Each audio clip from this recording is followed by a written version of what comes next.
One of the open challenges in machine learning is being able to transcribe overlapping speech, valuable for meetings and getting clean speakers. So here I've uploaded some overlapping podcast speech, and I'm going to transcribe it with a model I've just released today called Trelis Chorus V1.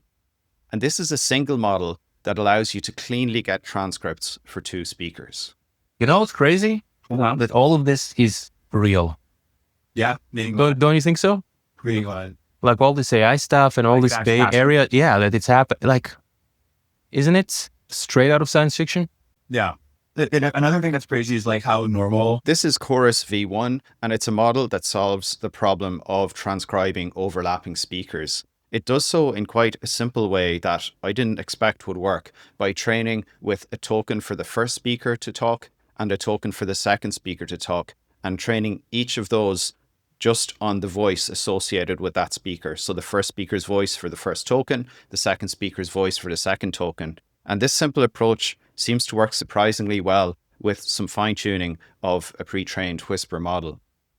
Now, I'm releasing this model in a few formats if you want to try it out yourself. First of all, you can make use of it over at router.trelis.com. There's some free transcriptions per month if you log in there with GitHub. I'm also releasing it via Hugging Face right here. You can try it out on the Hugging Face space if you have an account.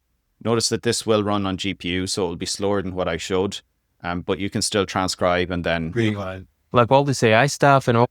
Yeah. Don't you think so? You can even seek to the different parts of the audio. And also I'm releasing it as a GGML file. This is if you want to run using Whisper CPP. So you can check out this repository here. You can also run it using transformers. I've provided the code here and a little client so that you can check out how this works. So I'm going to just make a few other quick comments on how the model works during training. I will just briefly show you first performance on this test set.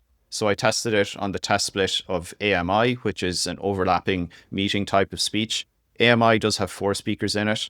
This model currently supports up to 2 speakers. I will release a model supporting more speakers hopefully soon. And the AMI dataset, therefore, I've just taken 2 out of those 4 speakers to do the testing. And you can see the character error rate of about 9%. Many of the approaches today using diarization struggle a lot with overlap. They'll have over 20% error. And as we release later versions of the Chorus model, I expect this to go down further. Just a brief note on how the training works. It's quite simple. There's a token for the first speaker, and then it is trained only on that speaker's utterances. So I will feed in the full audio containing all speakers, but I will train using labels only on that first speaker. And for the second speaker, I'll do a separate forward pass during training and a separate pass during inference. And I will train only on the second speaker utterances. And this trick, I haven't found anywhere that it's used online or in literature. Maybe somebody has found it out beforehand, but I don't see it widely used. And it's surprising just how strong this is and how capable it is of providing that clean, dedicated speaker output. Otherwise, you can find all the detail on the model card here. As per usual, you can let me know any questions on YouTube in the comments. And we will, of course, be offering this to our enterprise clients, fine-tuned on extra datasets as needed. I think this is particularly useful for transcribing meetings where you have a lot of crosstalk, parliamentary speech, etc. There are a lot of use cases where this can be beneficial. So I hope you enjoy it, and let me know questions below. Cheers, folks.